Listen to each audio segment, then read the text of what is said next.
The Attorney General of Texas, Gary, I mean, and you said he could be governor. I think the guy could be president. Is absolutely one of the best performers that I have seen on this program and others. I understand, David. Greg Abbott, the district judge, Supreme Court judge, was an outstanding lawyer before he did that, had the tragedy in his life where he got paralyzed from the waist down and has overcome all that.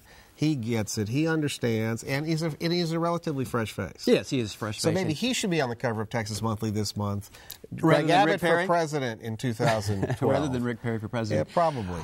But ask me whether or not I agree with anything he said in terms of his constitutional opinion making. You don't buy the 10th Amendment? I thought he was actually pretty persuasive. There has never been a Supreme Court opinion that I have read and I prepared for this show where the 10th Amendment was cited. Well, David, that's because you believe that the Constitution of the United States allows the federal government to do essentially whatever it wants. And within interstate commerce and broad national scoped programs, it can do just about anything it wants. Well, I hope you're wrong.